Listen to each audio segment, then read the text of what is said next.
Hello hi friends. இன்னைக்கு நம்ம காரக்குழம்பு சும்மா சிம்பிளாக காரக்குழம்பு நான் எப்படி வைக்கிறேன் அப்படின்றத பற்றி தான் நம்ம ஒரு வீடியோ போட போகிறோம். ஸோ காரக்குழம்புக்கு இது வச்சாச்சு. நல்லெண்ணெய் கொஞ்சம் ஊற்றிக்கணும். நல்லெண்ணெய் அண்டு இது மலாட்டா எண்ணெய் ரெண்டையும் கலந்து ஊற்றிக்கிறேன். நான் ஊற்றிக்கிட்டு நீங்கள் எப்படி பண்ணுவீங்கன்னு தெரியல. வடகம் போடுவேன். அதில் வந்து துவரம்பருப்பு, சீரகம், வெந்தயம் இது போட்டால் நல்லாயிருக்கும். ஆனால் கேரட் பீன்ஸ்லாம் போட்டு இன்றைக்கி டிஃபராக செய்யலாம். ஏன்னா இது வந்து எங்கள் பாட்டி செய்வாங்க. எங்கள் பாட்டி செஞ்சு இது பண்ணும்போது இது வடகம் போட்டால் தான் நல்லாயிருக்கும். ஃபஸ்ட்டு வந்து அது இது பண்ண உடனே நான் வடகம் போட்டுக்குவேன். நீங்களும் செஞ்சு பாருங்கள், சூப்பராக இருக்கும். ஏன்னா வந்து அந்த காலத்துலலாம் பாட்டி வந்து காய்கறிலாம் போட்டு எங்கள் பாட்டி இப்படி தான் செய்வாங்க. ஆனால் செஞ்சது கிடையாது. நான்லாம் வந்து உருளைக்கிழங்கு, முருங்கைக்காய் அந்த மாதிரி தான் போட்டு செய்வேன். ஆனால் கேரட்டு, பீன்ஸு, உருளைக்கிழங்கு இதெல்லாம் போட்டு காரக்குழம்பு வச்சாக்கா செமையாக இருக்கும். இங்கே பாருங்கள், கேரட்டு கொஞ்சம், பீன்ஸ் கொஞ்சம், உருளைக்கிழங்கு கொஞ்சம். இதில் வந்து வெங்காயம், தக்காளி, பூண்டு கட் பண்ணி வச்சுருக்கிறேன். எண்ணெய் ஊற்றிருக்கிறேன். சூடாகட்டும். எண்ணெய் காஞ்சிடுச்சுனாக்கா சூப்பராக இருக்கும் ஃப்ரெண்ட்ஸ். நீங்களும் வந்து இது பண்ணி பாருங்கள், அருமையாக இருக்கும். எண்ணெய் சூடாகிடுச்சு. அதில் வடகம் வந்து ஒரு நோவத்த பொருள்னு சொல்லுவாங்க. எந்த அளவுக்கு நம்ம வடகம் சேர்த்துக்கிறோமோ அந்த அளவுக்கு வந்து உடம்பு நல்லாயிருக்கும். ஏன்னா வந்து அதில் எல்லாமே கலந்துருக்கும். அதனால் வடகம் போட்டுட்டு அதுக்கப்புறம் என்ன பண்ணலாம்னாக்கா நம்ம வச்சுருக்கோம் இல்லைங்களா, துவரம்பருப்பு, சீரகம், வெந்தயம். இதில் துவரம்பருப்பை போட்டுடணும். ரொம்ப டேஸ்ட்டாக இருக்கும். எங்கள் பாட்டி இப்படி தான் செய்வாங்க. துவரம்பருப்பு, சீரகம், வெந்தயம் எல்லாத்தையுமே ஒன்றாவே போட்டுக்கலாம். அதெல்லாம் கொஞ்சம் நல்லா நான் வடகம் எவ்வளோ போட்டிருக்கேன் பாருங்கள். ரொம்ப டேஸ்ட்டாக இருக்கும். அது நீங்கள் செஞ்சு பாருங்கள். இந்த முறையில் ரொம்ப சிம்பிளான காரக்குழம்பு தான். இப்போது வடகம் நல்லா இதுவாகி போச்சு, சமந்து போச்சு. அதில் பூண்டையும் வெங்காயத்தையும் ஒன்றா சேர்த்துக்கிறோம். பூண்டு, வெங்காயம் காரக்குழம்புக்கு. இதை எங்கள் பாட்டி வந்து காரக்குழம்புன்னு சொல்லுவாங்க. இது பொரிக்குழம்பு. ஏன்னா எல்லாமே காய்கறி போட்டதுனால அது அப்படியும் சொல்லலாம்னு சொல்லிட்டு பொரிக்குழம்புன்னு சொல்லுவாங்க. இதில் வெங்காயமும் பூண்டும் போட்டிருக்கேன், போட்டு வதக்கிட்டுருக்கேன். அப்புறம் கத்திரிக்காயும் சேர்த்துருக்குறேன் இதில். ஏன்னா கேரட்டு, பீன்ஸு, உருளைக்கிழங்கு, கத்திரிக்காய் இது மூணையும் எல்லாத்தையுமே போட்டு வதக்கணும். நல்லா வெங்காயம் வதங்கிடுதான்னு பார்க்கணும். வெங்காயம் வதங்கிடுச்சுன்னா சூப்பராக இருக்கும். நீங்கள் வச்சு பாருங்கள். யாரும் இப்படி வச்சுருப்பீங்களான்னு தெரியல. ஆனால் எங்கள் பாட்டி செய்கிற மாதிரி ரொம்ப டேஸ்ட்டாக இருக்கும். அதெல்லாம் இன்றைக்கி செய்யலாமே அப்படின்னு. பாட்டி இப்போது உயிரோடு இல்லை, பட் ஆனால் அவங்க செய்வாங்க. நான் பார்த்துருக்கேன். பார்த்துருக்கேன்னு பொய்யெல்லாம் சொல்லக்கூடாது. நான் 3 வயசு இருக்கும்போது எங்கள் பாட்டி இறந்து போயிட்டாங்க. எங்கள் அம்மா சொல்லுவாங்க பாட்டி இப்படி தான் செய்வாங்க, ஆனால் நல்லாயிருக்கும், மோஸ்ட்லி யாரும் போட்டு செய்ய மாட்டாங்கன்னு. நான் 3 வயசு இருக்கும்போதே இறந்துட்டாங்க. இதை பாருங்கள், கத்திரிக்காய், உருளைக்கிழங்கு, கொஞ்சம் பீன்ஸு, கொஞ்சம் இதை மாதிரி போட்டு செஞ்சு பாருங்கள், சூப்பராக இருக்கும். ஃபஸ்ட்டு கத்திரிக்காயை வதக்கிடலாம். நம்ம ஃபஸ்ட்டு வந்து வடகம் போட்டோம். அதுக்கப்புறம் வந்து சீரகம், துவரம்பருப்பு, வெந்தயம் போட்டோம். வெந்தயம் போட்டுட்டு அதுக்கப்புறம் வெங்காயம், பூண்டு போட்டுட்டு இப்போ கத்திரிக்காயை வதக்குறோம். அதுக்கப்புறம் வந்து பீன்ஸ் எல்லாத்தையுமே போட்டு வதக்கிக்கணும்.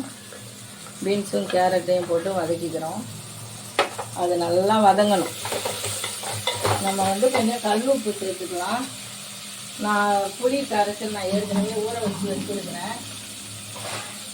கொஞ்சம் லைட்டாக வதங்கிறதுக்காக கல் உப்பு போடுறேன்.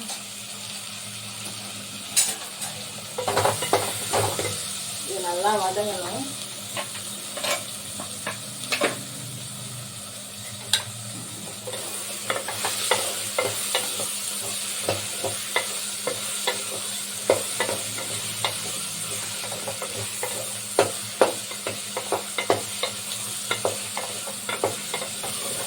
நல்லா வதங்குது.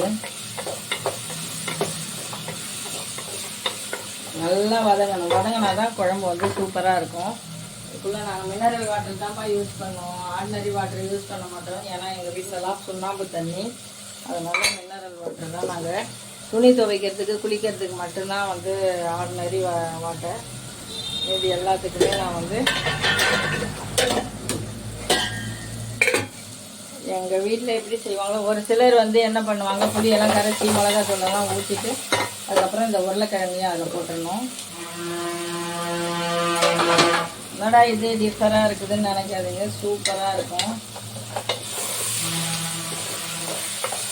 காய்கறியும் கலந்து சாப்பிட்ற மாதிரி இருக்கும், நல்லாவும் இருக்கும். அது ரொம்ப நாளாக போடணும்னு நினச்சேன். நேற்று கூட மக்ரோனி செஞ்சேன், பட் ஆனால் போடணும்னு நினச்சேன், அது போட முடியல. ஆனால் போடணும், இன்னொரு தரம் செய்யும்போது அதை கண்டிப்பாக ஒரு வீடியோவாக எடுத்து போடுவேன். அதே மாதிரி பியூட்டிஷியன் டிப்ஸும் வந்து நிறைய போடணும்னு நினைக்கிறேன். எனக்கு டைமிங் இல்லாததால் இது பண்ண முடியல. கரெக்டாக நான் அர்ஜென்ட்டாக வேலை செய்யும்போது என்னால் வந்து வீடியோ எடுக்க முடியல. இப்போ கூட நான் செல்ஃபாக தான் எடுத்து போட்டுட்ருக்கேன். அதுக்கடுத்து புளி ஊற வச்சுருக்கேன். ஒரு சிலர் வந்து என்ன புளி ஊற வச்சுருக்கேன் பாருங்கள், புளி ஊற வச்சுருக்கேன். அதை நம்ம கரைச்சிக்கலாம். கரைச்சி தான் இதில் நான் ஊற்றுவேன்.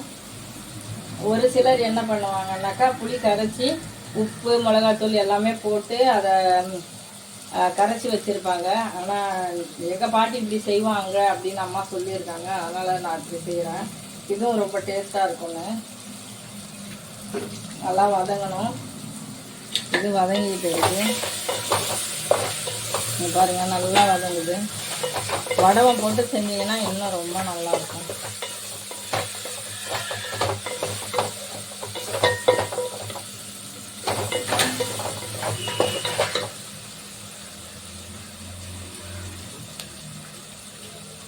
நாங்கள் சாதா தண்ணியில், ஏன்னா சுண்ணாம்பு தண்ணி நிறையா ஸ்டோன் ப்ராப்ளம் வரும்ன்றதுனால நாங்கள் அதை செய்ய மாட்டோம்.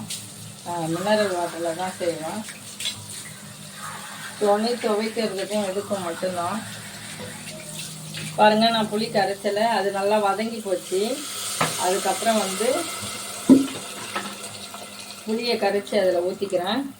டிஃப்ரெண்ட்டாக இருந்தாலும் ஆனால் சூப்பராக இருக்கும். நீங்கள் செஞ்சு பாருங்கள். நிஜமாகவே இதில் மினரல் வாட்டர் தண்ணி வச்சுருக்கேன். அந்த தண்ணியை நமக்கு தேவையான அளவுக்கு, நமக்கு எவ்வளோவுக்கு தேவையோ அவ்வளோவுக்கு தகுந்த மாதிரி காரக்குழம்பு நம்ம வந்து திட்டமாகவும் வச்சுக்கலாம், புளியும் வந்து திட்டமாக.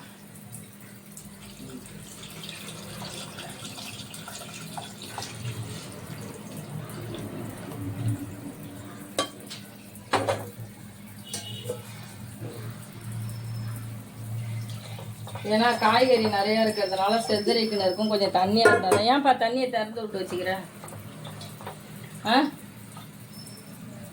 ஏன்பா கார்த்திகை?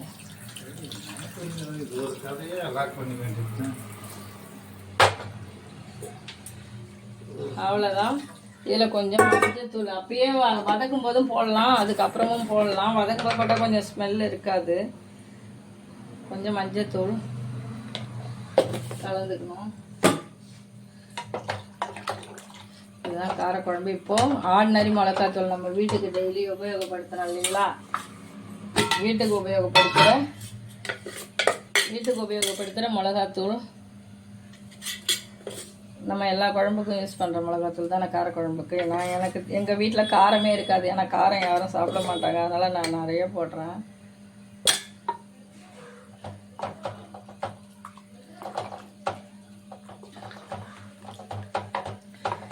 உப்பு திட்டெல்லாம் நம்ம பார்த்துக்கணும். ஏன்னா நான் புளியிலே கொஞ்சம் உப்பு போட்டுடுவேன். அதுக்கப்புறம் குழம்பு கொதி வரும்போது கொஞ்சம் பார்ப்பேன்.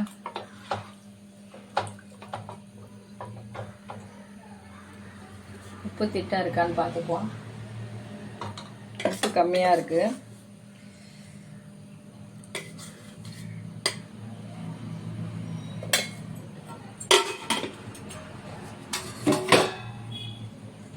உப்பு கொஞ்சம் கம்மியாக இருக்கிறதுனால உப்பு கொஞ்சம் போட்டுக்கிறோம். கொஞ்சம் கொதி வரும்போது பெருங்காயத்தூள் கொஞ்சம் போடணும்.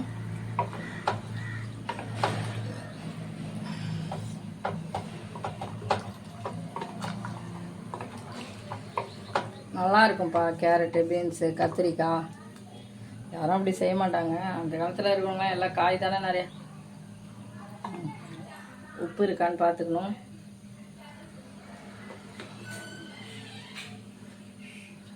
உப்பு கரெக்டாக இருக்குது. கொஞ்சம் உப்பு கம்மியாக இருக்கிற மாதிரி இருந்து அதனால் உப்பு போட்டுக்கிட்டேன்.